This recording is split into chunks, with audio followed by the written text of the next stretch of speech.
Shivaji Gaikwad नायकचा hero आवडला का? Definitely आवडतं. नायकमध्ये जो शिवाजीराव गायकवाड आहे, जो एक दिवसाचा सीएम होतो, असे अमर्याद अधिकार जर का तुकाराम मुंडे या व्यक्तीला मिळाले, तर काय करेल तुकाराम मुंडे? ज्यावेळेस तुमचं लग्न ठरलं किंवा लग्न झालं, त्यावेळेस माहिती होतं का, की तुकाराम मुंडे असा कडक शिस्तीचा माणूस आहे? ती एक वेगळीच गोष्ट आहे. काही जण तुम्हाला वादग्रस्त अधिकारी म्हणतात, काही जण कर्तव्यदक्ष अधिकारी म्हणतात. तुम्हाला स्वतःला काय म्हणून गेला आवडेल? बाजीराव सिंघम वाटत नसलं तरी तुकाराम मुंडे आहे आणि त्याचं अस्तित्व आहे हे कायम जाणवत असतं. डेफिनेटली. सरकारी अधिकारी, कर्मचारी किंवा त्या माध्यमातून तुम्ही हे सगळं करण्याचा प्रयत्न करताय. हे तुम्हीच का? म्हणजे आतापर्यंत का नाही कोणी केलं? ड्रग माफियांनी तुम्हाला या जागेवरून हटवण्यासाठी 250 कोटी गोळा केले. फक्त 250 कोटी? काही जण तर बदली झाली तुकाराम मुंडेची की पेढे वाटतात. ज्या ठिकाणी तुम्ही काम केलं तिथले अधिकारी कर्मचारी पेढे वाटतात. पण त्याच वेळेस जनता तुमची बदली रद्द व्हावी म्हणून रस्त्यावर उतरते, दुधाचा अभिषेक करते. एकाच वेळेस कॉन्ट्रोवर्शियल म्हणजे 12 गावचं पाणी पाजून निघालेली व्यक्ती म्हणायला हरकत नाही. दिवस तुमच्यामुळे इतरांचे खराब होतात. तुमची रात्र चांगली जाते का? शांत झोप नाही, लागते का? मी कुणाचीही रात्र किंवा दिवस खराब करत नाही. या सगळ्या विषयात तुम्ही नागरिकांवरच्या परिणामांचा विचार करतात. या सगळ्या विषयामध्ये मुलाला मित्र जमले नाही हा विचार करतात. पण या विषयामध्ये एक व्यक्ती अशी आहे की जी प्रत्येक ठिकाणी तुम्हाला साथ द्यायला असते, तुमची अर्धांगिनी. तिचा विचार करतात की नाही? FDA आयुक्त म्हणून काम करताना कधी स्वतःला सिंघम किंवा बाजीराव सिंघम असल्यासारखं वाटतं का? तर सिनेमातले सरकारी अधिकारी आणि रिअल लाईफमधले तुम्ही, काय फरक आहे? ते लोकांनी जज करायचं. रस्त्यावर एखाद्या टपरीवर चहा प्यायले? कॉलेजमध्ये पेलेलं आहे. कधी बायकोबरोबर रस्त्यावर जाऊन कधी पाणीपुरी खाल्ली आहे? नाही, स्टॉलवर नाही. पुढची तयारी म्हणून राजकारणात तुमच्यासारखे मुंडे साहेब असले पाहिजेत. एवढ्या जर मला कोणी बोललं जरी असेल हां. तर ते आता काही रिव्हील करण्याचं काही कारण नाही. पण असा कधी कोणी प्रयत्न केला का? ऑफर दिली का? म्हणजे नो कमेंट्स. नमस्कार, मी प्रशांत बाग, न्यूज 18 मराठीमध्ये तुम्हा सगळ्यांचं स्वागत करतो. आपल्याला माहिती आहे की वेगवेगळ्या प्रकारचं वातावरण सध्या महाराष्ट्रात आहे. कुठे विधानसभेचं अधिवेशन सुरू आहे, तर कुठेतरी मुसळधार पावसाने वेगवेगळ्या ठिकाणी हाहाकार माजवला आहे.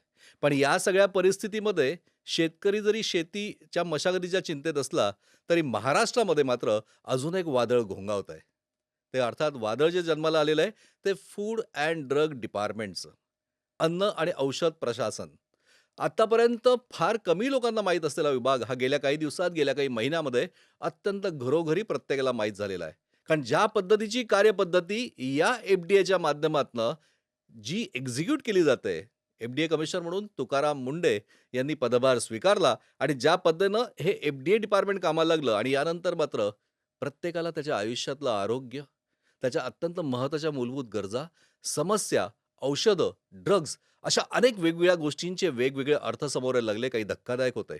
आणि याच कारवाईच्या माध्यमातून सर्वसामान्य माणसाशी जोडलेली नाळ म्हणून ज्या व्यक्तीला बघितलं जातं ते तुकाराम मुंडे आज आपल्यासोबत आहेत. थँक्यू. तुकारामजी, तुमचं स्वागत न्यूज 18 मराठीच्या या प्लॅटफॉर्मवर.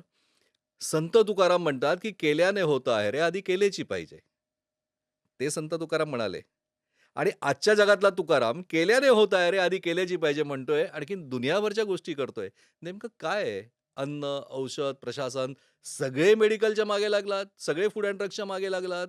वेगवेगळ्या प्रकारच्या कारवाईंनी अक्षरशः तुम्ही महाराष्ट्र तुमच्या एफडीएनं जिवंत करून ठेवलाय. काय नेमकं यामागचं कारण काय?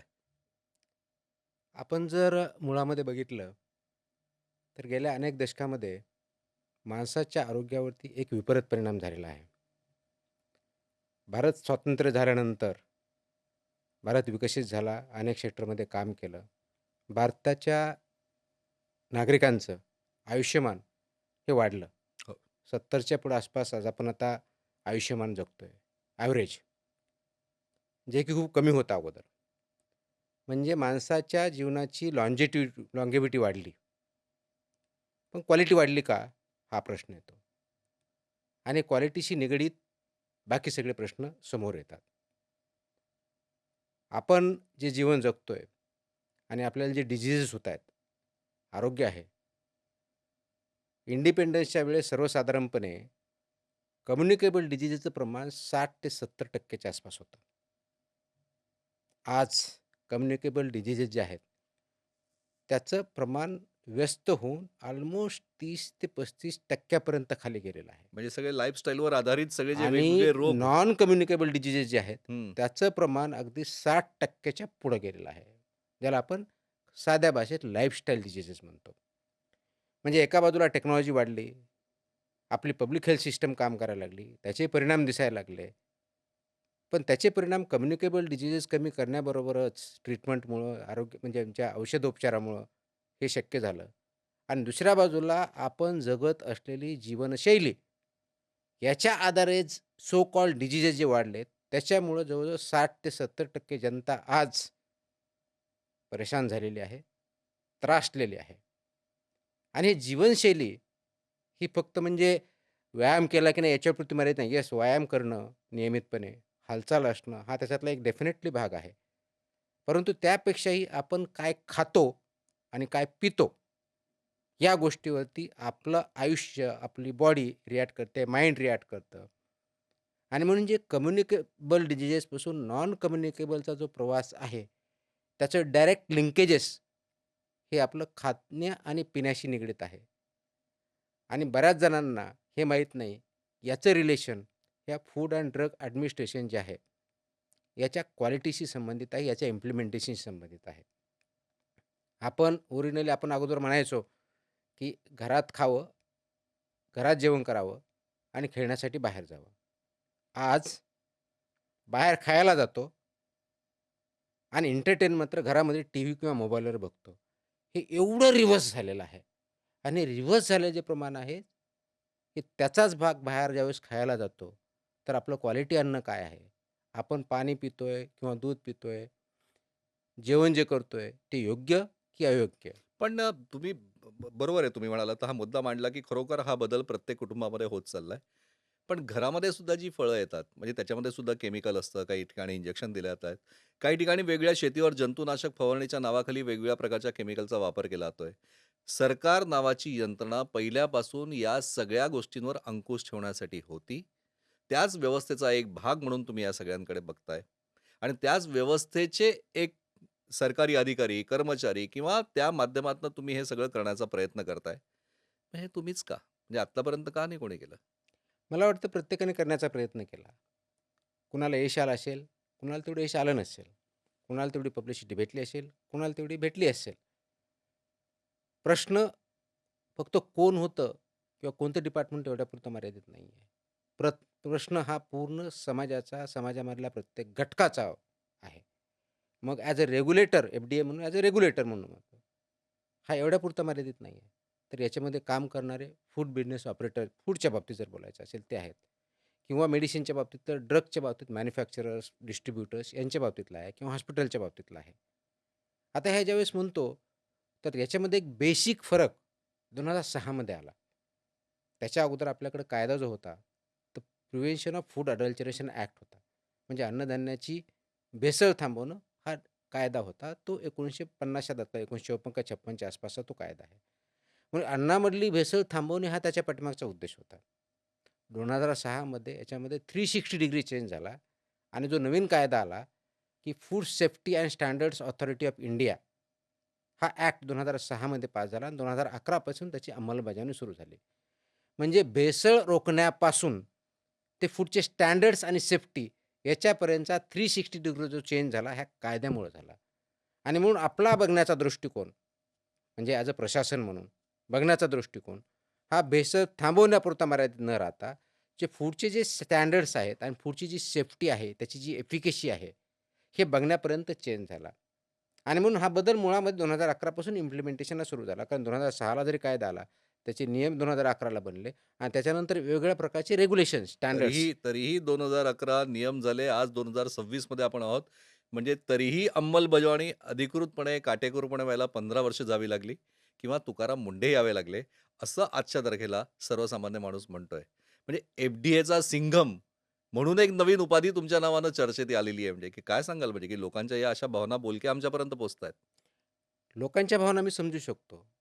2011 पासून आत्तापर्यंत जे वेगवेगळ्या म्हणजे ऑथॉरिटीच्या मार्फत, फसाई ऑथॉरिटीमार्फत फूडच्या बाबतीत जे रेग्युलेशन्स केलेले आहेत, ते जवळ-जवळ 28 प्रकारचे रेग्युलेशन आत्तापर्यंत इश्यू झालेले आहेत किंवा त्यांना ऑर्डर आलेल्या आहेत किंवा ते इस्टॅब्लिश झालेले आहेत. त्या 28 पैकी 22 रेग्युलेशन हे फूडच्या सेफ्टी आणि स्टँडर्डच्या बाबतीतले आहेत. बाकीचे 6 जे आहेत, ते मुळामध्ये ऑथॉरिटी कशी चालू आहे याच्या बाबतीतले आहेत. हे 22 जे रेग्युलेशन आहेत, त्याच्यातला मूळ एक रेग्युलेशन जो आहे रजिस्ट्रेशन किंवा लायसन्सिंग ज्याला म्हणतो फूड बिझनेस ऑपरेटर्स यांच्या बाबतीतला आहे. हा रेग्युलेशन बऱ्यापैकीही इम्प्लिमेंट होत आलेला आहे. 100% नाही आहे, पण बऱ्यापैकी त्याचं इम्प्लिमेंटेशन होतं, की फूड बिझनेसेसमध्ये जो कोणी काम करत असेल, त्याला रजिस्ट्रेशन किंवा लायसन्सशिवाय काम करता येत नाही. हे बऱ्यापैकी इम्प्लिमेंटेशन चालू आहे. लोकांनाही माहीत आहे किंवा एफ-बी-ओलाही माहीत आहे. अजूनही असे बरेच फूड बिझनेस ऑपरेटर आहेत, ते विदाऊट लायसन्स चालतात किंवा विदाऊट रजिस्ट्रेशन. म्हणजे ते टर्नओव्हरच्या याच्यानुसार ठरतं. रजिस्ट्रेशन हे 1.5 कोटीपर्यंतचा ज्यांचा टर्नओव्हर असेल, त्याला रजिस्ट्रेशन देतो. 1.5 कोटीच्या वरची जी असेल, तर आपण त्याला लायसन्सेस म्हणजे म्हणतो. पळवाट शोधणारे अजूनही आहेत. आणि डेफिनेटली आहेत. याचमुळे वेगवेगळ्या प्रकारचे व्यापारी, फार्मसिस्ट, काही डॉक्टर्स म्हणजे या सगळ्यांना सगळ्यांना तुम्ही एक दहशतवादी वाटता की काय? म्हणजे की अशा प्रकारचं एक चित्र आहे, की म्हणजे की तुकाराम मुंडे हे ज्या पद्धतीनं काम करताय, हे स्वतःची दहशत माजवण्याचं काम करताय. अशा प्रकारचे सुद्धा एक आरोप एकीकडे होत आहे. तर दुसरीकडे सर्वसामान्य माणसं दुधाने अभिषेकही करताय. तुमचं काय आहे नेमकं हे? ना मी दहशतवादी आहे, ना मी देव आहे, ना दानव आहे. मी एक सिव्हिल सर्व्हंट म्हणून माझं काम करण्याचा प्रयत्न करतो. माझा बघण्याचा दृष्टिकोन कोणत्याही पोस्टवरती मी ज्यावेळेस काम करतो, त्यावेळेस असा असतो, की मी फक्त त्याचा जॉब चार्ट बघत नाही.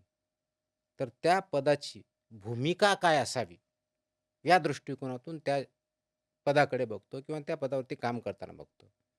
म्हणून as a commissioner food and drug administration ज्यावेळेस बघतो, त्यावेळेस 2 विंग आहे त्याच्यामध्ये. एक फूड मागे तुम्ही हेल्थ सुद्धा बघितलं होतं. त्याचाही फायदा तुम्हाला डेफिनेटली. अ, अ, जे आपण सांगता की वेगवेगळ्या सेक्टरमध्ये काम करण्याचा डेफिनेटली फायदा होतो. त्याचं एक नॉलेज येतं. त्याचे इम्प्लिमेंटेशन किंवा खाचखळगे माहीत होतात. याचा डेफिनेटली फायदा होतो. पण मुळामध्ये फूड किंवा ड्रग ॲडमिनिस्ट्रेशनमध्ये काम करताना याचं रिलेशन प्रत्येक जन्मलेल्या बाळापासून ते वयोवृद्धापर्यंत सगळ्यांशी संबंधित आहे. हो, हे मात्र निश्चित. अगदी दूध पिण्यापासून ते कोणत्याही अन्न सेवन करण्यापर्यंत किंवा अं, औषधं जे आहे, ते औषधं घेण्यापासून ते शेवटपर्यंत ट्रीटमेंट करण्यापर्यंत, इन्स्ट्रुमेंटपर्यंत, हे फूड आणि ड्रग ॲडमिनिस्ट्रेशन याच्याशी संबंधित येतं. आणि म्हणून ज्यावेळेस आपण काम करतो, तर मी फक्त एखादं ॲक्शन घेत नाही आहे. एफ-बी-ओ विरुद्ध घेत नाही आहे किंवा एखाद्या फार्मासिस्टविरुद्ध घेत नाही आहे. तर त्याचा संबंध डायरेक्ट जीवाशी आहे. म्हणून त्याच्यावरची प्रत्येक चुकीची गोष्ट हे एक जीव गमावू शकतं आणि ती योग्य केली तर जीव वाचू शकतं. या दृष्टिकोनातून मी त्याच्याकडे बघतो आणि माझ्या अधिकाऱ्यांना मी हेच सांगितलेलं आहे आणि जे एफ-बी-ओ याच्यामध्ये काम करतात किंवा इंडस्ट्री याच्यामध्ये काम करतात त्यांनाही माझं हेच सांगणं आहे, की महाराष्ट्रातील कमीत कमी महाराष्ट्रातील 13 कोटीच्या आसपास जी जनता आहे, त्या प्रत्येक जीवाशी आपण खेळतोय. कदाचित बऱ्याच जणांसाठी हा एक नंबर असेल, पण माझ्या दृष्टीनं तो एक व्यक्ती आणि माणूस आहे, जिवंत माणूस आहे. त्या जिवंत माणसाला आपण कशाही पद्धतीचं पॉयझन किंवा चुकीचं फूड किंवा औषध देता कामा नये.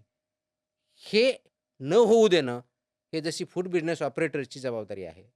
जशी त्या इंडस्ट्री मॅन्युफॅक्चरर मेडिसिनच्या बाबतीत असेल, काही इक्विपमेंटच्या बाबतीत असेल किंवा कॉस्मेटिक्सच्या बाबतीत असेल, त्यांची जबाबदारी आहे. त्याचप्रमाणे ॲज अ रेग्युलेटर म्हणून त्याप्रमाणे काम होतंय आणि ते इम्प्लिमेंट करतोय, ही ॲज अ एफ-डी-ए कमिशनर म्हणून माझी जबाबदारी आहे. म्हणून शेवटी नागरिकांनी याच्यावरती अवेअर असणं हे खूप गरजेचं आहे. ॲज अ कन्झ्युमर म्हणून मी ज्यावेळेस एखादी गोष्ट विकत घेतो, ते योग्य की अयोग्य इथं पण बघितलंच पाहिजे आणि आपण जे सेवन करतोय, तर त्याच्यामधले कन्स्टिट्यूएंट आपल्याला माहीत असणं गरजेचं आहे. ज्या पद्धतीनं आपण कपडे किंवा इतर गोष्टीबद्दल बघतो, त्याच्यापेक्षा जास्त चौकस हे अन्न जे खातोय, औषधं जे घेतोय, त्याबाबतीत राहावं असं माझं मत आहे. लास्ट एक इम्पॉर्टंट इश्यू जो मला वाटतो, ही AMR अँटी मायक्रोबायल रेझिस्टन्स जगामध्ये कदाचित इंडियामध्ये सर्वात जास्त आहे. त्याचं one of the major reasons जर बघितलं, तर अँटिबायोटिक्सचा अतिवापर किंवा विदाऊट प्रिस्क्रिप्शन अँटिबायोटिक खरेदी करणं आणि त्याचा वापर करणं आणि ते पूर्णपणे डोस न घेता थोडं बरं वाटलं की सोडणं, याचा परिणाम आपल्या बॉडीमधले मायक्रोबायल रेझिस्टन्स वाढतंय. त्याचा खूप मोठा धोका म्हणजे भारत डॉक्टरांनी देशाला जर का आहे. प्रिस्क्राईब केलं असेल, की सपोज 3 दिवस तुम्हाला या मेडिसिन घ्यायच्या आहे, त्याचा हा 3 दिवस डोस पूर्ण करायचा आहे. आपल्याला एका दिवसात बरं वाटलं, की आपण थांबून जातो. पण त्या अँटिबॉडीज पूर्णपणे तयार झालेल्या नसतात. आणखीन त्या पुढे कधीतरी त्रास देतात. एक्झॅक्टली. आणि म्हणून ते अँटीमायक्रोबायल रेझिस्टन्सचा परिणाम होतो. आपण जर आणि अनेक यानेच कॅन्सरचे पेशंट्स अनेक वाढत आहेत. चाललेत. त्याच्यामध्ये अनेक त्याचे जे परिणाम आहेत ते आपण बघतोय. आपल्याला उदाहरण द्यायचं झालं टीबी जर बघितला आपण, टीबीचा कोर्स आपण पूर्ण नाही केला, तर त्याच्यावर जी ट्रीटमेंट आहे, त्या ट्रीटमेंटला नंतर तोच पेशंट रिस्पॉन्ड करत नाही. हो, तशीच जवळपास 1 परिस्थिती वर्ष. तीच परिस्थिती आपण आपल्याला जे खूप नॉर्मल वाटतं, जे प्रिस्क्रिप्शन ड्रग्ज आहेत, ते प्रिस्क्रिप्शनवर घ्यायचे नसतात नंबर 1 आणि जर घेतले डॉक्टरनी आपल्याला अँटिबायोटिक प्रिस्क्राईब केलंच, ज्या प्रमाणात, जेवढ्या दिवस, जेवढ्या वेळेस तो डोस घ्यायचा सांगितला, तो कंप्लीट केलाच पाहिजे. नाही तर आपली बॉडी त्याला रेझिस्टन्स तयार होतं. रेझिस्टन्स तयार झाल्यानंतर तेच ट्रीटमेंट आपल्याला होणार नाही आणि त्याचा परिणाम, त्याचा इफेक्ट होणार नाही. ट्रीटमेंटमध्ये येणार नाही, क्युअर होणार नाही आणि मग एकवेळेस AMR चालू झालं, की आपल्याला ट्रीटमेंटचे प्रॉब्लेम येतात आणि आपल्या आजाराला त्याचं क्युअर होत नाही. खरी गोष्ट आहे तुमची. आता तुम्हाला सांगतो मी आता, की आता विधानसभेचं अधिवेशन सध्या सुरू आहे. अधिवेशनामध्ये अत्यंत हॉट मॅटर्समध्ये सुद्धा ड्रग माफियांनी तुम्हाला या जागेवरून हटवण्यासाठी 250 कोटी गोळा केले. अशा प्रकारचं थेट स्टेटमेंट सभागृहात जितेंद्र आव्हाड यांनी केलं. फक्त 250 कोटी? वेल त्याच्याबद्दल कुणी काय स्टेटमेंट केलं याच्यावरती मी बोलू शकत नाही. ते ₹2.50 केलंय का ₹250 केलंय का केलंय की नाही केलं याच्याबद्दल मला काहीही माहिती नाही. फक्त एवढंच सांगू शकतो, की ही जी भूमिका आहे, ही खूप महत्त्वाची भूमिका आहे. हे नागरिकाच्या प्रत्येक नागरिकाच्या जीवनाशी नाही, ड्रग माफिया तुमच्या मागे का लागलेत? म्हणजे की अशा प्रकारचं स्टेटमेंट होतं ते म्हणजे का? ते कारण जाणून घ्यायचंय. याचं मला उत्तर नाही देता येणार. काय ते लागलेत की नाही हे मला एक्झॅक्टली अरे, माहीत असं नाही. कसं काय? म्हणजे तुम्ही त्यांच्यावर कारवाई करतायत, तुम्ही सुपारीवाल्यांना पकडतायत, तुम्ही ड्रगवाल्यांना पकडतायत, तुम्ही मेडिसिनवाल्यांना पकडतायत. म्हणजे कुठेतरी पाणी मुरतंय. आणखीन कोणतातरी मोठा जॅकपॉट तुमच्या हाती लागलाय, की ड्रग माफियांचं नेक्सस कंबरनं मोडून काढायचं, असं काही आहे का? प्लीज एक लक्षात घ्या, की मेडिसिन जी इंडस्ट्री आहे, याच्यामध्ये आपल्याकडे जे मेडिसिन अवेलेबल महाराष्ट्रामध्ये जवळ-जवळ ॲलोपॅथी मॅन्युफॅक्चरर जे आहेत, जे महाराष्ट्राचे लायसन्सचे आहेत, ते जवळ-जवळ 900च्या आसपास आहेत. म्हणजे एवढी मोठी इंडस्ट्री आहे, त्याच्यामुळे खूप मोठा टर्नओव्हर आहे, एम्प्लॉयमेंट आहे, त्याच्यातून इकॉनॉमी ग्रो होते. त्याचबरोबर आयुर्वेदिकचे जवळ-जवळ 400च्या आसपास मॅन्युफॅक्चर आपल्याकडे आहेत. आणि म्हणून माझ्या अशा काही गोष्टी निदर्शनास आलेल्या आहे, की ज्याच्यामध्ये याच्यातल्या बऱ्याच गोष्टी कॉम्प्रोमाईज केलेल्या जातात. आणि त्या कॉम्प्रोमाईज ज्या गोष्टी आयडेंटिफाय आहेत त्याच्यावरती माझं इन्व्हेस्टिगेशन चालू आहे. आणि म्हणून अशामध्ये कुठेही कॉम्प्रोमाईज जर झाला असेल, तर आपण त्याची स्ट्रिक्ट ॲक्शन घेणार आहोत. त्याच्यामध्ये जसं आपण सांगितलं, की जिथं एक्सपायर्ड मेडिसिन आहे, त्या एक्सपायर्ड मेडिसिनचं रजिस्ट्रेशन वेगळं ठेवायचं असतं, स्टॉक वेगळा ठेवायचा असतो, त्याची डिस्ट्रॉय करण्याची पद्धत वेगळी असते, त्याच्यावर डीलर्स ठरलेले आणि असतात त्याचं योग्य ते पालन होत आणि नाही. योग्य ते पालन होत नाही. अशा ज्या कंपन्या याच्यावरती आमचं काम चालू आहे. आणि म्हणून ते कामाअंती जे कोणी त्याच्यामध्ये चुकीच्या गोष्टी करत असेल, डायरेक्टली किंवा इनडायरेक्टली त्यांना आपण कारवाई करणार आहोत. आणि म्हणून माझ्या ऑफिसर्सला हे इन्स्ट्रक्शन आहेत. मी ते मॉनिटर करत आहे, की तिथं जाऊन फक्त सॅम्पल घ्यायचा नाही आहे. आपण गेल्यानंतर काहीतरी कंप्लेन आली, सॅम्पल घेतला, सॅम्पल लॅबला पाठवलं, की आपलं काम संपलं. हा जो अप्रोच होता, हा पूर्णपणे मी मोडीत काढलेला आहे. नुसते शब्द नको, तर कृती हवी. पण आणि यात फक्त शब्दापुरताच मर्यादित नाहीये. तर तिथं गेल्यानंतर फूडच्या बाबतीत, तर फक्त रजिस्ट्रेशन बघायचं नाही, सॅम्पल घेऊन यायचं नाहीये. तर 22 प्रकारचे जे फूड सेफ्टी ऑथॉरिटीने रेग्युलेशन्स दिलेले आहेत, जे स्टँडर्ड दिले आहेत, त्या सर्वांचं पालन होतं की नाही, हे बघायचंय. एफ-डी-एमधल्या अधिकारी, कर्मचारी, स्टाफ या सगळ्यांना सुधारणेला सुद्धा तुम्ही प्रयत्न करताय, ही चांगली गोष्ट आहे. कारण सगळ्यात शेवटी यंत्रणा महत्त्वाची असते. पण कधी-कधी चूकही होते ना. आता वर्धाचं गोरज केंद्र शेवटी नागपूरच्या खंडपीठात गेलंच. तिथे एफ-डी-एला 2 पावलं मागे यावंच लागलं. मग अशाही चुका टाळता येऊ शकत नाही का? मला वाटतं आपण ज्या एफ-बी-ओचा रेफरन्स दिला आहे, त्यात अजून जजमेंट आलेलं नाहीये. आपण पूर्ण माहिती घ्या त्याच्यामध्ये. ज्या बाबतीत तुम्ही बोलताय, की मग ते याच्यामध्ये टाळं उघडलंय का नाही उघडलं अजून? नाही, अजूनही आजच्या अजूनही डेटला नाही. उघडलेलं ते नाहीये. सस्पेंड केलेलं आहे लायसन्स. ते सस्पेंड अजून हायकोर्टाचं जजमेंट यायचं आहे. अजून त्याच्यावरती हिअरिंग चालू आहे. हिअरिंग पूर्ण झालेली नाही आहे. आणि आपण ज्या बाबतीत बघतोय, की याच्या अगोदर त्याच्यावरती काही कारवाई केली होती का? तर मी आपल्याला सांगू इच्छितो, की 2020 पासून 26 पर्यंत 5 वेळेस त्या गोरज भंडारला विभागामार्फत तपासणी केली आहे. त्याच्यामध्ये कंप्लायन्स लॅकिंग काय आहे ते रेकॉर्डवरती आलेले आहेत. त्यांना तशा प्रकारच्या नोटीस दिल्या गेलेल्या आहेत. आणि 2026ला परत ज्यावेळेस आमच्याकडे कंप्लेन आली, ती कंप्लेंट लोकल ऑफिसरला पाठवली. त्याची तपासणी केली, की त्या चुका वारंवार रिपीट झालेल्या आहेत. अखा उदाहरण नाही, म्हणून. नाही, नाही. अखेर म्हणजे त्यामुळेच आज ते कोण न्यायप्रविष्ट व्हावे म्हणून त्यावर नक्कीच बोलणार नाही. पण या विषयावर विस्तृत तुमच्याशी बोलणार आहे. पण त्यामुळेच तुम्ही ही कारवाई केली असं जर म्हणत असाल, हं. तर ठीक आहे, हरकत नाही. दूध का दूध, पानी का पानी, तेही आपल्याला नक्कीच होईल. पण एक मला सांगा, आता या अशा प्रकारचं एखादं प्रकरण होतं, आणखीन जसं तुम्ही सांगितलं, की अनेक ठिकाणी मी काम केलं, त्याचा मला अनुभवाचा फायदा आला.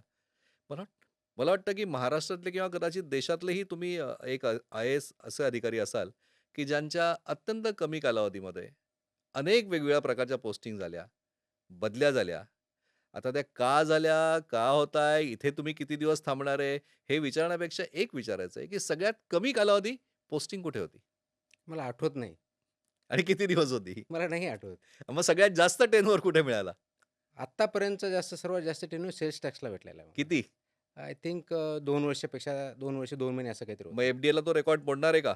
का आय होप इथेही सो, आय होप सो. नाही असं म्हणतात, की तुम्ही बॅग घेऊनच तयार असतात. मी बॅग घेऊन तयार असण्याचा प्रश्न नाहीये. हं. कारण बदल्या झाल्यामुळं बऱ्याच वेळेस असं झालेलं आहे, की माझ्या पत्नीनं अर्धांगिनीनं, की एक तर सामान कमी आहे. ते सोडायचं आणि बांधायचं यापेक्षा जे आवश्यक आहे तेवढंच सोडायचं आणि तेवढाच वापर करायचा. जे इमर्जन्सी आहे त्याच वेळेस सोडायचं, नाहीतर तसंच पॅक ठेवायचं. अशा बऱ्याच घटना घडलेल्या आहेत. पण कुटुंब सफर होतं ना. डेफिनेटली होतं. मुलांसाठी अनेक शाळा मला बदलाव्या लागल्या. त्याच्यामुळे त्याचे मित्र झालेले नाहीत. हा परिणाम डेफिनेटली होतो. तर ते कोलॅटरल डॅमेज किंवा माझ्यामुळं कुटुंबाला हा त्रास डेफिनेटली सहन करावा लागतो. But being a public servant मी तुम्ही त्याचा याची बाऊ करण्याची आवश्यकता मला वाटत नाही. बट समहाऊ ती खंत कुठे ना कुठे असते. मग तुम्ही ही जबाबदारी कशी घेतात? कारण हा अत्यंत सेन्सिटिव्ह विषय तुम्ही आता बोललात. म्हणजे की समोरून आलेली गोष्ट, की तुकाराम मुंडे एक कर्तव्यदक्ष, कडक शिस्तीचा अधिकारी म्हणून सगळ्यांना माहिती आहे. पण एक हळवा कुटुंबवत्सल व्यक्ती म्हणून सुद्धा ज्यावेळेस कुटुंबाबद्दल हे बोलतोय हळव्या शब्दात, मग याची जबाबदारी कशी घेतात? काय वाटतं म्हणजे त्यावेळेस भावना काय असतात? भावना असतात, तीव्र भावना असतात. पण ज्यावेळेस तुम्ही एक पब्लिक सर्व्हंट म्हणून काम करत असतात, तर ती भूमिका मी घेतलेली आहे. लकीली माझं कुटुंब असं आहे, की मला पूर्ण सपोर्ट केलेला आहे आणि म्हणून ह्या बऱ्याच गोष्टी मी करू शकतो. त्याचे काही परिणाम जे होतात कुटुंबावरती, त्याची जबाबदारी मला ॲज अ कुटुंब प्रमुख म्हणून किंवा as a member of the family म्हणून ती माझी आहे. ती मला रेक्टिफाय करता येणं शक्य नाही आहे. म्हणजे जे काही माझ्या याच्यामुळे त्यांना परिणाम भोगावे लागतात. परंतु मला वाटतं, की हे part time parcel of the job आहे. पण आणि मग अशा वेळेस डोकं खराब नाही होत? म्हणजे अशा वेळेस राग नाही येत? ह्या सगळ्या गोष्टी आहेत, इमोशन आहेत. मी पण माणूस आहे. रॉबोट नाही आहे. त्याच्यामुळं इमोशन डेफिनेटली आहेत. पण इमोशनच्या आहारी न जाता रॅशनल विचार करून आपल्याला जी भूमिका पार पाडायची, त्या दृष्टिकोनातून पुढे जाण्याचा प्रयत्न मी करत असतो. त्याच्यात सक्सेस होतो का सक्सेस होत नाही, फेल्युअर होतं, हा आपल्या सर्वांचा ॲज अ एनालिसिसचा पार्ट आहे. त्याच्यावरती आपण ते कमेंट करू शकता. पण डेफिनेटली याचा परिणाम विचार डेफिनेटली होतो आणि म्हणून याच्यावरती इंटरॅक्शन फॅमिलीमध्ये होतं. पण ते आता बऱ्याच वर्षापासून आम्ही ते सोडून दिलेलं आहे. आईचं आणि मुलाचं कम्युनिकेशन हे जास्त असतं. बापाचं आणि मुलाचं कम्युनिकेशन हे कमी असतं. बापाला कधी-कधी मुलाशी बोलताना व्यक्त सुद्धा होत नसतं. आत्ता तुम्ही बोलता-बोलता सांगितलं, की त्याचे मित्र जुळले नाही, काही नाही. म्हणजे या गोष्टीची खंत तुमच्या बोलण्यातनं जाणवते. काय जाणवतं मुलाबद्दल? मग कसं वाढवताय तुम्ही एक बाप म्हणून कसं? म्हणजे मुलाच्या बाबतीत असं झालं, की 5वी पर्यंत त्याच्या 6 शाळा बदलल्या गेल्या. कारण दरवर्षी चेंज व्हायची. म्हणजे तो अगदी सुरुवात मुंबईपासून झाली, मग सोलापूर, मग नवी मुंबई, पुणे, नाशिक, परत मुंबई हा प्रवास त्याला करावा लागला. आणि एका ठिकाणी एकापेक्षा जास्त वर्ष कधी त्याला भेटले नाही. आणि मग इथं आल्यानंतर मात्र त्याला एका शाळेत ठेवलं म्हणून तेव्हापासून तो स्टेबल झाला. परंतु त्याच्यामुळं कल्चरल शॉक, मित्र, मित्रपरिवार हा त्याला कधी डेव्हलप करता आला नाही. त्याचा परिणाम डेफिनेटली त्याच्यामध्ये माझे मित्र नाहीत,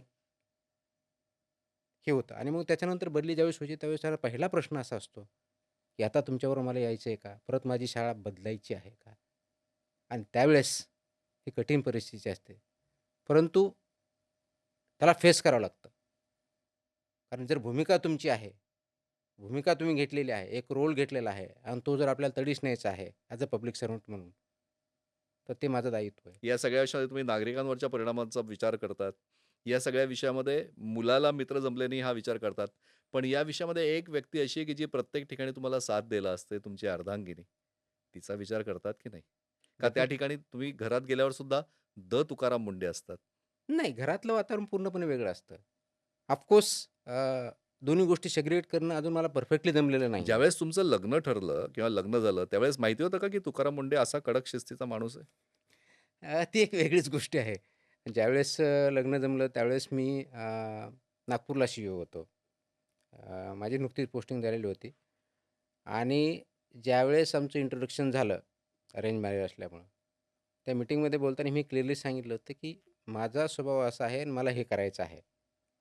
आणि त्यावेळेस बोलताना हेही बोललो होतो, की अ, मला काम करताना तुझ्या जर अशा काही वेगळ्या अपेक्षा असतील, की मला खूप मोठ्या गाड्या भेटतील किंवा असं काहीतरी होईल, तर आपण पुढे जायला नको. पण तुझी जर ही तयारी असेल, की मी as a public servant dedicated आहे. माझा फोकस हा पब्लिक सर्व्हिस राहणार आहे आणि तू माझी साथ देऊ शकते, तर आपण त्याच्यावरती विचार करू शकतो. आता ह्याला ब्लंट म्हणा, चुकीचं म्हणा, बरोबर म्हणा, इतकं पण हे स्पष्ट पहिल्या बोलणं? मीटिंगमध्ये हे स्पष्टपणे बोललेलं होतं. सगळ्यांसमोर का कोपऱ्यात म्हणजे नाही, वन ऑन वन एकट्यात? ज्यावेळेस डिस्कशन झालं, म्हणजे ज्यावेळेस आपण आपल्याला बघण्याचा कार्यक्रम जो म्हणतो तो कांदे झाल्यानंतर पोहे. कांदे पोहे म्हणूयात. त्याच्यानंतर एक 15-20 मिनिटं आम्हाला इंटरॅक्शन करण्यासाठी वेळ दिलेला होता. त्यावेळेस वन ऑन वन ज्यावेळेस इंटरॅक्शन दिलं, पहिल्या इंटरॅक्शनमधली आमची ही इंटरॅक्शन आहे.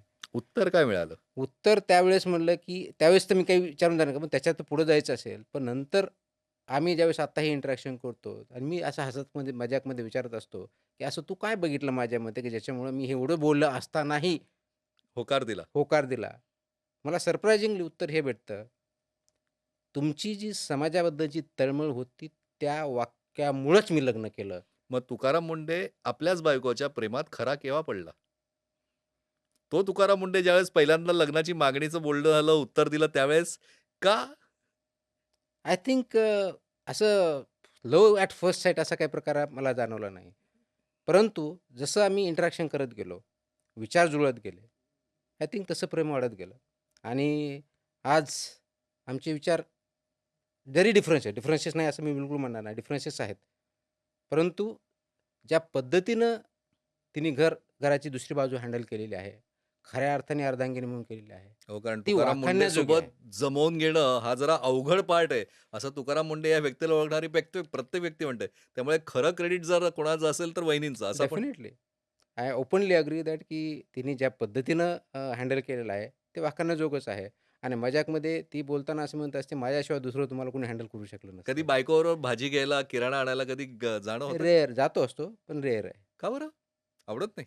नाही आवडण्याचा प्रश्न नाही आहे. जर समजा असा जर 24/7 मी जर विचार कामाचा करत असेल, तर मला नंतर सांगितलंय की न आलेलं बरं. कारण तुम्ही कामात जरी बरोबर नेलं, तर विचार मात्र कामाचा पण असतो. वाटत नाही हे चुकतंय कुठेतरी? डेफिनेटली. हा जो कुटुंबाला, पत्नीला, मुलांना वेळ दिला पाहिजे.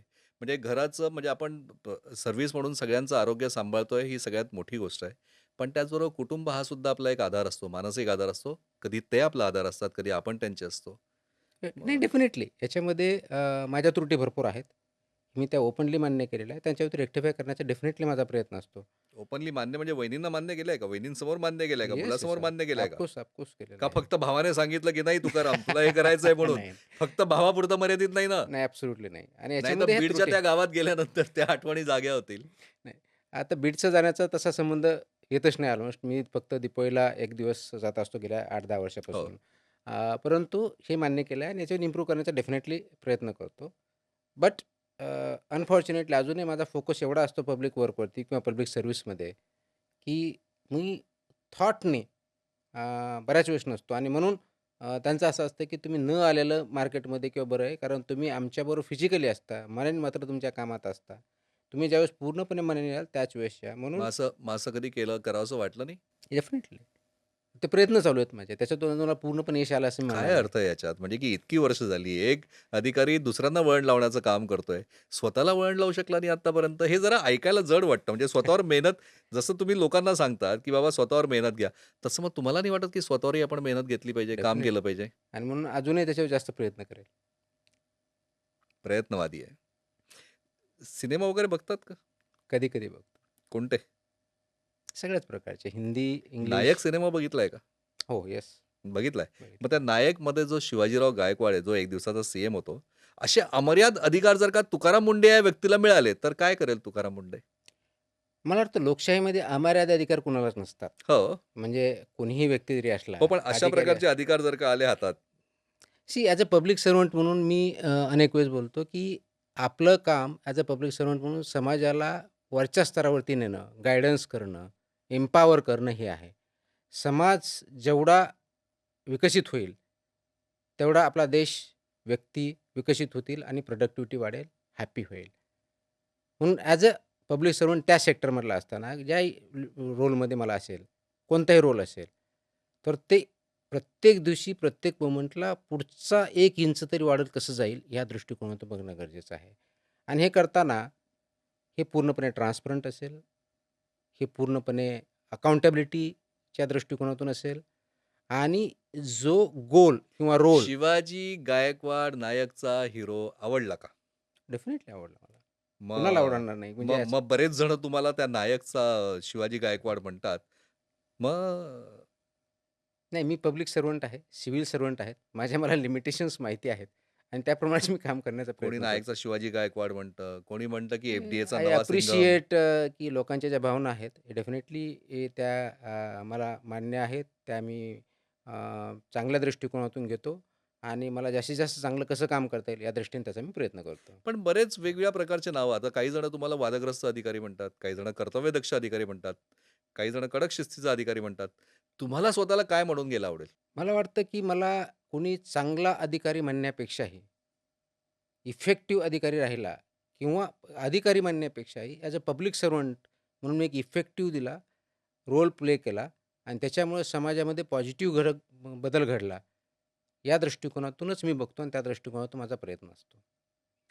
बरोबर आहे. पण आता वेगवेगळ्या ठिकाणी तुम्ही प्रयत्न करत जरी असले, तरी काही ठिकाणी क्लॅशेस होतात. म्हणजे की स्थानिक राजकारण्यांशी होतात, वेगळ्या राजकीय नेतृत्वाशी होतात आणि याच्यातनं अनेक वेगळ्या प्रकारच्या कॉन्ट्रोव्हर्सी क्रिएट होतात. रात्री झोप लागते का शांत? कॉन्ट्रोव्हर्सी मी माझ्या दृष्टिकोनातून प्रयत्न करत नाही की कॉन्ट्रोव्हर्सी व्हावी म्हणून. नाही, पण दिवस तुमच्यामुळे इतरांचे खराब होतात. तुमची रात्र चांगली जाते का? शांत झोप नाही, लागते मी का? मी कुणाचीही रात्र किंवा दिवस खराब करत नाही. मी बेसिकली समाजाला किंवा माझा जो रोल आहे, तो पुढं कसं जाईल योग्यरित्या हे करण्याचा प्रयत्न करत असतो. अहो, पण होतात ना लोकांच्या रात्री खराब. डेफिनेटली कारण मी जसं अर्थात सांगितलं, ते अर्थात ते ते त्याच कोणताही निर्णयाला दोन्ही बाजू असणार हो. आहे. त्याच्यामुळे त्याचा इम्पॅक्ट जो लॉ आहे, ॲज ॲज मी आता समजा कमिशनर म्हणून आहे, तर कमिशनरचं लॉ इम्प्लिमेंट करण्याचं काम आहे किंवा ज्यावेळेस मी सचिव म्हणून काम करतो त्याच्यामध्ये पॉलिसी फॉर्म्युलेशनसाठी एक रोल असतो. त्यावेळेस ते वेगळ्या पद्धतीने करायचा असतो. जी भूमिका आहे, ती परिणामकारकरित्या पारदर्शकपणे कसे करता येईल आणि त्याचा फायदा मॅक्सिमम लोकांना कसा होईल किंवा नागरिकांना कसा होईल, हे बघणं माझं ॲज अ पब्लिक सर्व्हंट म्हणून काम आहे. त्याच्यामुळं डेफिनेटली काही पॉझिटिव्ह इफेक्ट होतील मोस्टली अपेक्षित आहे. काही त्याच्यावरती अडवर्सली इफेक्ट झालेले असतील. म्हणून ते काही माझे शत्रू नाही आहेत किंवा म्हणजे त्यांना मला त्रास द्यायचा. नाण्याच्या दोन्ही बाजू आहे. एक पुस्तकही येतंय तुमच्यावर म्हणजे की आता अनेक वेगळ्या म्हणजे की बीडच्या गावातला एक सर्वसामान्य मध्यमवर्गीय कुटुंबातला एक मुलगा, जो आज या ठिकाणी तुकाराम मुंडे स्वतःच्या नावाची एक स्वतंत्र ओळख तयार करण्यात यशस्वी झालेला आहे. खरोखर लहानपणापासूनच इच्छा होती, की आपल्याला सर्व्हिसमध्ये जायची, आणि आपण की उल्लेख आपल्याला केला पुस्तकाच्या बाबतीतला. पुस्तक मी ऐकलं, कारण मी लिहिलेलं नाही आहे. मला त्याच्यावरती विचारणा पण झाली नाही आहे. परंतु इनडायरेक्टली माझ्यापर्यंत हे आलेलं आहे आणि मध्ये काही सोशल मीडिया आणि पेपरमध्ये वाचलं. नाही, पण तुम्ही जर का तुम्हाला कोणत्याही प्रकारची परवानगी न घेता तुमच्यावर पुस्तक येतंय? कारण त्या पुस्तकाची चर्चा खूप आहे. एनी ऑथर जो असेल, तो कुणाला विचारून त्याच्यावरती पुस्तक लिहीत नसतो. ओके, आणि मला जेवढी माहिती भेटली ते कळल्यानंतर, तर त्याच्यानंतर ते रिसर्च बेस्ड बायोग्राफी आहे असं मला सांगण्यात आलं किंवा मला माहिती पडलेली ओके. आहे. आणि म्हणून जर त्यांनी तेच म्हणजे आता पुस्तकाला मलाही त्याची उत्सुकता आहे नेमकं त्याच्यात काय लिहिलेलं आहे ते. तुम्हाला बोलवलंय की नाही? मला पुस्तकाच्या त्याच्यामध्ये प्रकाशनाचा कार्यक्रम होणार आहे. प्रकाशनाच्या कार्यक्रमाला मला बोलवलेलं आहे. जाणार आहात की नाही? मी डेफिनेटली जाईल. गुड. त्यांनी बोलवलं आहे. तर मलाही त्या पुस्तकाबद्दल उत्सुकता आहे, की नेमकं माझ्याबद्दलचे काय त्याच्यावरती त्याच्यात लिहिलेलं आहे. होपफुली ते कंप्लीट असावं, करेक्ट असावं, फॅक्च्युअल असावं. आणि नसेल तर? नसेल तर फक्त माझे विचार जे काय वाटल्यानंतर मी त्या ऑथरला सांगेल, पब्लिशरला सांगेल, की हे चुकीचं आहे किंवा बरोबर आहे. मला जे योग्य वाटतं ते किंवा अयोग्य. पण परंतु त्याच्यातून फॅक्च्युअल गोष्टी आणि एनालिटिकल गोष्टी इव्हन माझ्यावरती क्रिटिसिझम जरी केलेलं असेल, तरी ते योग्य असावं एवढीच अपेक्षा आहे. राहिला प्रश्न आपण जो दुसरा पार्ट याच्यामध्ये विचारला, की मी कधी ठरवलं? मी जिल्हा परिषद शाळेत असल्यामुळं त्यावेळेस शिक्षणाचा उद्देश काय होता? हे डेफिनेटली त्यावेळेस काही माहीत नव्हतं. आई-वडिलांनी शाळेत घातलेलं होतं, त्या दृष्टिकोनात होतो. त्याप्रमाणे शाळेत गेलो आणि त्याप्रमाणे शिक्षण घेत राहिलो. आय-ए-एस व्हायचं हे अ, जे गोल आहे, हा मुळात माझा कमी आणि मोठ्या बंधूचा जास्त अशी परिस्थिती. त्यांनी माझ्या डोक्यात काढलं, की तुला कलेक्टर व्हायचं आहे. मला कलेक्टर काय हेही माहीत नव्हतं आणि त्या दृष्टीनं त्यांनी सांगितलं, त्या दृष्टीनं प्रयत्न करत गेलो आणि लकीली मला यश भेटलं. त्याच्यामुळं आज आय-ए-एस या पदावरती मी काम करतोय. वाह!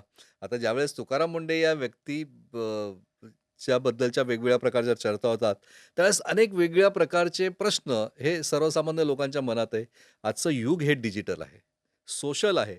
अनेक वेगवेगळ्या सोशल प्लॅटफॉर्मवर तुकाराम मुंडे यांच्यावर क्युरिओसिटी असणाऱ्या अनेक गोष्टी आहे. आम्ही त्या एकत्रित केल्या. आणखीन आज खास लोकांच्या मागणीमुळे काही प्रश्न तुम्हाला आम्ही विचारतोय, की एफ-डी-ए आयुक्त म्हणून काम करताना कधी स्वतःला सिंघम किंवा बाजीराव सिंघम असल्यासारखं वाटतं का? नाही. मला असं वाटतं, की हे काम करत असताना मला दररोज संध्याकाळी गेल्यानंतर माझी पत्नी पण म्हणते, "आजकाल तुम्ही आल्यानंतर तुम्हाला जे बऱ्याच वेळेस सॅटिस्फॅक्शन जे भेटतं, ते मला सॅटिस्फॅक्शन तुमच्या चेहऱ्यावरती दिसत नाही." आणि त्याचं कारण असं आहे, की दिवसभर अशा कारवाया बघितल्यानंतर आपण काय खातोय किंवा काय खायला नागरिकांना पडतंय, त्याचे परिणाम होतात. त्याच्यामुळे डोक्यामध्ये लिटरली काहूर माटलेलं असतं. आणि at the end of the day हे सगळं दिवसभर बघितल्यानंतर, की हे चुकीचं होतंय, हे इथं अडल्टरेशन सापडलंय, हे म्हणजे स्प्युरियस बाजीराव सिंघम वाटत नसलं तरी तुकाराम मुंडे आहे आणि त्याचं अस्तित्व आहे हे कायम जाणवत असतं. डेफिनेटली आणि एक्झॅक्टली. त्याच्यामध्ये अजून, अजून, अजून काही आहेत एकच खूप. मिनिट. हं. त्याच्यामध्ये ही असं करत असताना ॲज अ बी-डी-ए कमिशनर म्हणून महाराष्ट्रातल्या एकाही व्यक्तीला चुकीचं खायला भेटणं किंवा औषध भेटणं हे माझ्यासाठी खूप क्लेशदायक आहे आणि त्याचा विचार केल्यामुळं मला त्याच्यावरती खूप मोठा त्रास होतोय आणि तो माझ्या चेहऱ्यावरती बायकोनी गेल्या काही दिवसामध्ये मला सांगितलेलं आहे, की जे जनरली तुम्ही चांगलं काम केल्यानंतर तुम्हाला at the end of the satisfaction किंवा चेहऱ्यावरती समाधान असायचं, ते इथं दिसत नाहीये. अजून एक प्रश्न आलाय लोकांकडनं. सिनेमातले सरकारी अधिकारी आणि रिअल लाईफमधले तुम्ही, काय फरक आहे? ते लोकांनी जज करायचं आहे. रिअल लाईफमध्ये सरकारी अधिकारी म्हणण्यापेक्षा मी बऱ्याच वेळेस आपण बाबू म्हणतो. मला बाबू हा शब्द कधीच आवडत नाही. म्हणजे तो कोणत्याही कॉन्टेक्स्टमध्ये वापरला असेल. तर वी आर सिव्हिल सर्व्हंट आणि ते सिव्हिल सर्व्हंट म्हणजेच पब्लिक सर्व्हंट म्हणून काम करत असताना आमचा role as a public servant म्हणून आहे. तो लॉ इम्प्लिमेंट करणं, लॉ तयार करणं, जिथं-जिथं शक्य म्हणजे रोल असेल त्या पद्धतीनं. तर पब्लिकमध्ये जे रेग्युलेशन्स आहेत, रूल्स आहेत, त्यासाठी एक रूल ऑफ लॉ नावाचा जो कन्सेप्ट आहे, त्याप्रमाणे काम करून पब्लिक जीवनाला वरती आणण्याच्या दृष्टिकोनातून बघणं, जे शासनाच्या पॉलिसीज आहेत, ते लोकांपर्यंत पोहोचवणे हा आहे. कायद्याचं पुस्तक बहुतेक खिशातच घेऊन फिरतात. पण तुम्हाला एक सांगा मला, खूप लोकांना असं वाटतं, की तुम्ही कधी रस्त्यावर एखाद्या टपरीवर चहा प्यायले? कॉलेजमध्ये पेलेलं आहे. त्याच्यानंतर कधी नाही? आता पण वाटत नाही कधी असं आता रस्त्यावर एफ-डी-एला आल्यापासून तर बिलकुल माझी डेअरिंग होत नाही. बाहेर जायची, जेवायची सुद्धा इच्छा होत कधी नाही. बायकोबरोबर रस्त्यावर जाऊन कधी पाणीपुरी स्टॉलवर पाणीपुरी खाल्ली आहे? नाही, स्टॉलवर नाही खाल्लेली. आजपर्यंत कधी खाल्ली आहे का नाही बायकोला बरोबर घेऊन असं भेळ, पाणीपुरी? घरी खाल्लेली पण घरी? स्टॉलवर आहे. अरे कधी बाहेर नाही? अरे जो सर्वसामान्य माणूस आनंद घेतो, तो आनंद तुम्ही घेतलाय की नाही? आता तर माझी डेअरिंग होणार नाही. रेकमेंड पण करणार आहे रस्त्यावरचं काही नाही खावं नाही. आता तुम्ही डेअरिंग करणार नाही हो, पण यापूर्वी कधी बायकोबरोबर असं फेरफटका मारायला, कुठे भेळ खायला, पाणीपुरी खायला असं कधी? रस्त्यावर नाही डेफिनेटली. बरं मला एक सांगा सर्वसामान्यांनी हॉटेलमध्ये गेल्यानंतर आधी मेनू तपासावा. नंतर त्या हॉटेलमधले काय-काय तपासावं म्हणजे की तिथलं मेनू कार्ड की स्वच्छता? 3-4 गोष्टी कंपल्सरी बघाव्यात. आपण एखाद्या हॉटेलमध्ये जातोय, त्यावेळेस ते लायसन्स्ड हॉटेल आहे का? म्हणजे प्रॉमिनंट भागावरती फसायचं लायसन्स आहे की नाही? हे बघण्यापेक्षा म्हणजे तो ऑलरेडी रजिस्टर्ड किंवा लायसन्स्ड आहे की नाही? कारण ते करताना आपण जे काही प्रोसिजर पाळतो लायसन्स देताना काही गोष्टी बेसिक बघत असतो. ते बघावं, ते प्रॉमिनंट नसेल तर त्यांना दाखवा म्हणावं. त्याच्यावरती आपला कोड असतो मोबाईलच्या माध्यमातून त्याच्यावरती जर बघितलं, तर स्कॅन करून त्याचं सँक्शन कधीपर्यंत आहे, लायसन्स कधीपर्यंत आहे, कोणत्या गोष्टीसाठी लायसन्स दिलेलं आहे, हे कळेल. ते नसेल तर तिथून आपण बाहेर पडावं, कंप्लेंट करावं हा पहिला मुद्दा. हां, पण दुस तेच कंप्लेंट कोणाला करायची? हॉटेलच्या मॅनेजरला का थेट तुकाराम मुंडेंना फोन ते करायचा? दोन्ही आपल्या त्याच्यामध्ये आपल्याला लँडलाईन म्हणजे ज्याला आपण एक नंबर दिलेला आहे. त्याच्यावरती डायरेक्टली आपण करू शकता फोन करून. दुसरं आपल्याकडे मेल करू शकता. तिसरं लँडलाईनवरून फोन करू शकता आणि फॉस्कास फूडच्या बाबतीत फॉस्कासचा ॲप पण आहे. त्याच्यावरती करू शकता. असे मल्टिपल माध्यमं आपण त्यांना दिलेले आणि पुढच्या काही दिवसामध्ये आपलं एफ-डी-एचा एक टोटल एक वेब लिंक येते. ती लोड केल्यानंतर त्याच्यावरती सुद्धा करू शकता. तर म्हणजे मल्टिपल असे बरेच know your pharmacist, know your restaurant. Know your म्हणून नाही, पण हे जे आपलं कोड आहे, म्हणजे ज्याच्यावरती लायसन्स आहे, त्याच्यावरती हे सगळे डिटेल्स आहेत. स्कॅन केलं तर आपल्याला त्याच्यावरती भेटतील. हा पहिला मुद्दा. दुसरा मेनू ज्यावेळेस चेक करतो, तर मेनूमध्ये की जे पदार्थ देतात त्याचे कॅलरी लिहिलेले आहेत का? त्याचे इन्ग्रीडियंट काय आहेत? हे बघायचं. स्वच्छता तर बघितलीच पाहिजे. पण त्याचबरोबर बऱ्याच ठिकाणी डायरेक्टली पिण्याची बॉटल पाण्यावरती आणून ठेवल्याचं तो त्याच्याऐवजी त्यांनी ड्रिंकिंग वॉटर जे पोर्टेबल आहे ते त्यांनी बंधनकारक आहे. आपण तसे आदेश पण काढलेले आहेत. जेणेकरून विकत म्हणजे पॅकेज ड्रिंकिंग वॉटर घेणं कंपल्सरी नाही आहे. प्रत्येक जे काही हॉटेल असेल, रेस्टॉरंट असेल त्यांनी free of cost drinking portable water available portable water प्रत्येकाला दिलंच दिलं पाहिजे. पाहिजे. टॅप वॉटर दिलंच पाहिजे जे योग्य ते त्या येस. पद्धतीनं म्हणजे ॲक्वागार्डचं असलं पाहिजे, म्हणजे ते मिनरलाइज फिल्टर्ड असलं वॉटर, पाहिजे. पोर्टेबल वॉटर ज्याला म्हणतो. शुद्ध दुधाची नेमकी व्याख्या काय हो? शुद्ध दूध हे टेक्निकल लँग्वेजमध्ये त्याला असं म्हणतात, की दूध हे ॲनिमलच्या मॅमरी ग्लँडमधून काढलेलं ते फक्त दूध. त्याच्यापासून जे काही पदार्थ बनवले जातात ते मिल्क प्रॉडक्ट म्हणतात, दुग्धजन्य पदार्थ. आणि त्याच्यामध्ये कोणत्याही प्रकारचं पाणी टाकलेलं नाही, कोणतं अडल्टरेशन टाकलेलं नाही आहे, कोणता पदार्थ ॲड केलेला नाही आहे किंवा सबस्ट्रॅक्ट केलेला नाही आहे. याला होलसेल मिल्क असं म्हणतात आणि ते म्हणजेच प्युअर मिल्क आहे. ओके. याच्या व्यतिरिक्त जे एक आहे, एक तर प्युअर मिल्क नाही किंवा दुग्धजन्य पदार्थ आहेत. दुग्धजन्य पदार्थ आपण म्हणजे ते हं. पावडरपासून जे तयार होतं त्यालाही पावडरपासून पाणी टाकून आपण बरेच वेळा दूध म्हणतो, दूध नाही आहे, ते दुग्धजन्य पदार्थ आहे. ते एखाद्या तुम्ही अनेक वेगळ्या मेडिकल स्टोअरवर कारवाई करतात. असं म्हणतात, की कोणत्याही डॉक्टरचं प्रिस्क्रिप्शन जे आहे, ते त्या मेडिकल स्टोअरवाल्यालाच वाचता येतं. तुम्हाला कधी ते प्रिस्क्रिप्शन वाचता येतं का? नाही, मी वेगळ्याच आता लकीली मी हेल्थ कमिशनर पण होतो 2 महिन्यासाठी. अ, सुप्रीम कोर्टाचं त्याच्यामध्ये एक जजमेंट आहे. प्रिस्क्रिप्शन कसं लिहावं याच्या सुद्धा गाईडलाईन्स आहेत. आणि प्रिस्क्रिप्शन लिहिण्याची पद्धत ही मॅटर की कॅपिटल लेटर्समध्येच लिहिलं पाहिजे. ते रीडेबल पाहिजे हे मॅन्डेट आहे. असं जर कोणाला वाचता येत नसेल, तर त्या डॉक्टरविरुद्ध सुद्धा कारवाई करता येते. हे मॅन्डेट आहे, सुप्रीम कोर्टाचे जजमेंट आहेत, गाईडलाईन्स आहेत. त्या फॉलो इम्प्लिमेंट करणं एवढाच इश्यू आहे. सगळ्यात महत्त्वाचं तेच आहे. त्याच्यामुळे फार्मासिस्टकडे जाताना ज्या पर्टिक्युलरली प्रिस्क्राईब्ड ड्रग्ज आहेत किंवा मेडिसिन्स आहेत, ते प्रिस्क्रिप्शनशिवाय देता येणार नाही. त्याचा रेकॉर्ड त्यांच्याकडे ठेवणं परमनंटली अपेक्षित आहे, जे काही ड्युरेशन ठेवलेलं आहे त्याप्रमाणे. आणि अ, ते वाचता जर येत नसेल, तर ते हेल्थ ऑथॉरिटी किंवा आमच्याकडे दोघांकडेही तक्रार होऊ कंप्लेंट करू शकते. शकतात आणि त्याच्यावरती आम्ही कारवाई करू एक शकतो. अजून एक मोठा प्रश्न सर्वसामान्य माणसाला कायम मनात येतो, की जेनेरिक औषधं ही स्वस्त असतात. ती कमी गुणवत्तेची असतात म्हणून स्वस्त असतात का? असाही एक प्रश्न येतो. नेमकं काय म्हणजे तुम्ही एफ कमिशनर आहात? नाही, याच्यामध्ये जेनेरिक औषध कमी गुणवत्तेचे म्हणून नसतात. मुळामध्ये आपण याच्यात बघितलं पाहिजे, की प्रोप्रायटरी प्रॉडक्ट जे असतात, जे इंटेलेक्चुअल प्रॉपर्टी राईटच्या माध्यमातून ज्यांनी रिसर्च केलेला आहे, डेव्हलप केलेला आहे, त्यांना त्यांच्या बुद्धिमत्तेच्या आधारे, कष्टाच्या आधारे ज्यांनी रिसर्च करून प्रॉडक्ट तयार केलेलं आहे, त्याचं रेम्युनरेशन किंवा त्याचा मोबदला भेटावा म्हणून त्यांना काही वर्ष हे प्रॉपर्टी राईट दिलेले असतात आणि ते प्रॉडक्ट तयार करतात आणि ते मार्केटमध्ये देतात. काही वर्षानंतर तो इंटेलेक्चुअल प्रॉपर्टी राईट कमी होऊन त्याच पद्धतीचं तीच प्रोसेस तयार करून दुसरे पण मॅन्युफॅक्चर ते तयार करू शकतात. मेथोडॉलॉजी कदाचित वेगळी असू शकते. प्रोसेस ज्याला म्हणतो, ती वेगळी असू शकते. म्हणून तो इंटेलेक्चुअल प्रॉपर्टी राईटचा पिरियड संपल्यानंतर फक्त तो इंटेलेक्चुअल प्रॉपर्टीवर तेवढाच प्रोडक्ट न करता त्याच प्रोसेसेस दुसऱ्यामार्फत करू शकतात आणि म्हणून याच्यामध्ये अ, त्याची कॉस्ट कमी होते. मेथोडॉलॉजी वेगळी किंवा हां, प्रोसेस म्हणजे वेगळी म्हणजे वाढल्यामुळे. थोडक्यात सर्वसामान्य माणसाने जेनेरिक क्वालिटी औषधं तीच असावी घेण्यापासून लागते. घाबरू नये कधी. बिलकुल सगळ्यात नाही. महत्त्वाचं. या पदावर आल्यानंतर कधी कोणत्या नातेवाईकांनी, मित्रांनी कधी फोन केला का, की "बुवा जरा आम्हाला चांगला माल कुठे मिळेल किंवा चांगलं क्वालिटी फूड कुठे मिळेल? जरा सांग, कुठल्या रेस्टॉरंटला जाऊ?" काही मित्र काहीही विचारू शकतात. विचारतात म्हणजे मी कोणतं एफ-डी अप्रूव्ड कोणते प्रॉडक्ट्स आहेत का? तर एफ-डी अप्रूव्ड प्रॉडक्ट्स नसतात. एफ-डी अप्रूव्ड एफ-बी-ओज किंवा म्हणजे चं लायसन्स असणारे एफ-बी-ओज असतात किंवा मॅन्युफॅक्चरर्स असतात. परंतु ते जे प्रॉडक्ट्स असतात ते स्टँडर्ड असावेत, फसाई नॉर्मप्रमाणे फूडच्या बाबतीत असावेत किंवा ड्रग अँड कॉस्मेटिक ॲक्टनुसार मेडिसिनच्या बाबतीत असावे हे अपेक्षित आहे. त्याच्यामुळे एफ-डी अप्रूव्ड प्रॉडक्ट नसतो. एफ-डी अप्रूव्ड लायसन्स्ड प्रोडक्शन करणारे, मॅन्युफॅक्चर करणारे किंवा एफ-बी-ओ हे असतात. त्यांनी ते स्टँडर्ड्स पाळायचे असतात, इम्प्लिमेंट करायचे असतात. त्याच्यामुळे मला दुधाच्या बाबतीत बरेच विचारतात, की मी कोणत्या डेअरीचं दूध घेऊ? तर हे कोणत्या डेअरीचं दूध हे घेऊ मी हे सांगू शकत नाही. हे मात्र असं काही आपल्याला डाऊट वाटला तर त्यांची आम्ही तपासण्या करतो ज्याच्या आणि पब्लिकला मग आपण जे असं कधी म्हणत नाही का एखाद्या मित्राने विचारलं, "कोणत्या डेअरीचं दूध घेऊ?" मी सांगू शकत नाही असं म्हटल्यानंतर काही कामाचा नाही. असं कधी कोणी बिलकुल त्याचे उत्तर येतात. मग कशाला कारवाई करतो हाही प्रश्न पडतो त्याच्यामध्ये. परंतु जोकचा पाठ जरी सोडला, तरी याच्यामध्ये चांगले काम करणारे खूप उद्योजक आहेत, खूप एफ-बी-ओज आहेत, मॅन्युफॅक्चरर्स आहेत, हे सर्व आहेत. परंतु चुकीचं काम करणारेही तसेच आहेत आणि म्हणून जे चुकीचे आहेत ते आपल्याला बाजूला करायचे आहेत. त्यांच्यावरती कारवाई करायची आहे. आणि जे योग्य आहेत ते मार्केटमध्ये राहतील आणि ते मार्केटमध्ये राहून जे स्टँडर्ड्स आहेत त्याप्रमाणे फूड किंवा मेडिसिन जर दिले किंवा इक्विपमेंट जर दिले, तर लोकांचं आरोग्य चांगलं राहील आणि आयुष्य ते चांगलं जगू शकतील.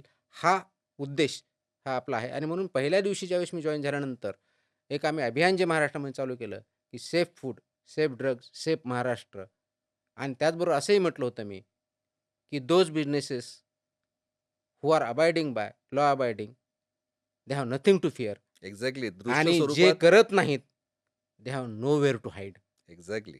आणि दृश्य स्वरूपात आता या गोष्टी दिसायला लागल्यात. कधी राजकारणात याची इच्छा नाही झाली का? नाही, तो माझा कप ऑफ टी नाहीये. हो, पण कधी कोणत्या राजकीय पक्षांनी, नेत्यांनी कधी प्रयत्न नाही केला, की बेगमी करून ठेवतात ना, पुढचा विचार करून जे चालतात त्यांना राजकारणी म्हणतात. तसं तुमच्या बाबतीत असं मला थोडंसं नाही वाटत. पुढचा विचार करून माणूस चालतो. मग तो राजकारणी असेल, अधिकारी असेल, नाही, पत्रकार म्हणून असेल. दूरदृष्टिकोन असतो ना. तो समोरचं बघून चाललं तर त्याला मग कधी कोणी फ्युचरिस्टिक म्हणतात. ऑफर नाही दिली का, की पुढची तयारी म्हणून राजकारणात तुमच्यासारखे मला मुंडे वाटलं साहेब असले एवढ्या पाहिजे तुम्ही? एवढ्या जर मला कोणी बोललं जरी असेल, हां. तर ते आता काही रिव्हील करण्याचं काही कारण नाहीये. आणि अच्छा, ते रिव्हील तो करण्याचं काय कारण म्हणजे पाणी कुठेतरी ते मुरतंय ते कोणी. प्लॅटफॉर्मवरती हे बोलण्याचं कारण नाही. कारण ते वैयक्तिक गोष्टी लेव्हलला कोणी काही बोललं असेल. परंतु मला माहिती आहे, मी सिव्हिल सर्व्हंट आहे.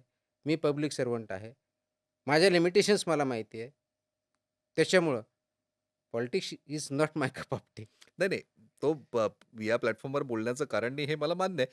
पण असा कधी कोणी प्रयत्न केला का? ऑफर दिली का म्हणजे की? असं कधी कोणी कधी बोललंय का? No comments. काय माहिती आहे का, की आयुष्यात प्रत्येक सर्वसामान्य माणसाला असा कोणीतरी एक असावा लागतो. असं म्हणतात ना, की शिवाजी जन्माला यावा ही प्रत्येकाची इच्छा असते, पण तो दुसऱ्याच्या घरात.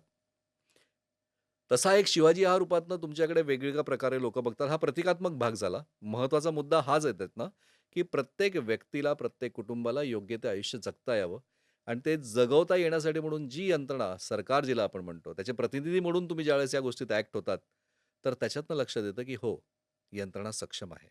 हा विश्वास जातो. मग असा एकच तुकाराम मुंडे का? असे अनेक तुकाराम मुंडे जर का झाले, तर असे किती तुकाराम मुंडे महाराष्ट्रात झाले, तर सगळेच विभाग योग्य त्या पद्धतीने कामाला लागू शकतात तुम्हाला वाटतं? खरं हा प्रश्न तुम्हाला विचारणं संयुक्तिक नाहीये. पण असं का नाही होऊ शकत? हा एक प्रश्न मनात नक्की येतो. मलाही हा प्रश्न निर्माण होतो, पण फक्त अधिकाराच्या बाबतीत नाही आहे.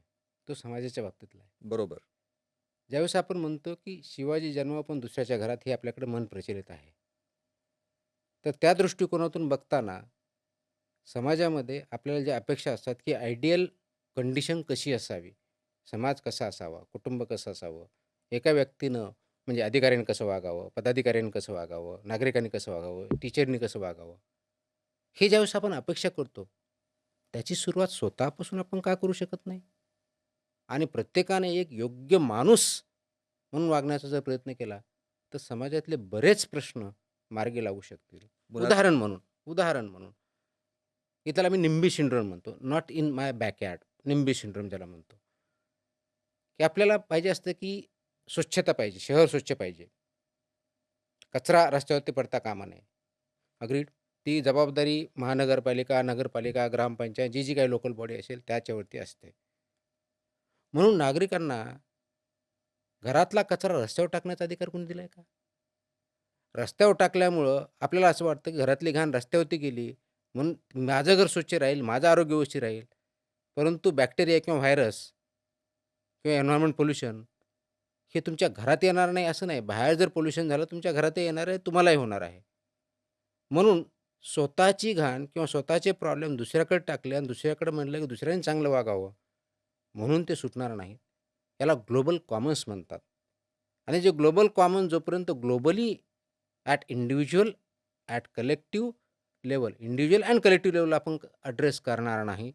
त्याच्याकडे त्या दृष्टिकोन बघण्याचा प्रयत्न करणार नाही, तोपर्यंत ते सुटणार नाहीत. सांघिक प्रयत्न हे कायम महत्त्वाचे होते इंडिव्हिज्युअल आणि आहे. कलेक्टिव्ह दोन्ही लेव्हलला म्हणजे करावे लागेल. संघर्ष प्रत्येक ठिकाणी असतो. देशाच्या सीमेवरच लढतो तोच फक्त सैनिक नाही. तर जो दररोजचं आयुष्य जगण्यासाठी धडपड करून जगतो आणखीन उभा राहतो, तोही प्रत्येक व्यक्ती हा सैनिकच असतो. आपल्या कर्तव्यदक्ष वेगवेगळ्या कार्यपद्धतीमुळे तुकाराम मुंडे आज महाराष्ट्रातल्या घराघरात पोहोचले. या ठिकाणी धडाकेबाज कामगिरीने त्यांनी सुरुवात केली आहे. अधिक चांगल्या पद्धतीनं काम करायची संधी त्यांना मिळो आणि ज्या प्रकारचं भ्रष्ट व्यवस्थेमध्ये वेगवेगळ्या लोकांनी जे सगळं रान उठवलेलं आहे, या सगळ्यांचं कंबरडं मोडण्याचं त्यांना बळ देवो आणि प्रत्येक सर्वसामान्य व्यक्तीने सुद्धा त्यांच्यापर्यंत पोहोचो. हे असे अनेक विषय आपण सातत्याने येणार आहोत आणि तुकाराम मुंडे यांचा प्रवास हा वेगळ्या पद्धतीनं आपल्यासमोर येतोय. तोही येत्या दिवसामध्ये आपण अजून उलगडून दाखवणार आहोत. तोपर्यंत तुम्ही कुठेही जाऊ नका. पाहत राहा फक्त न्यूज 18 मराठी.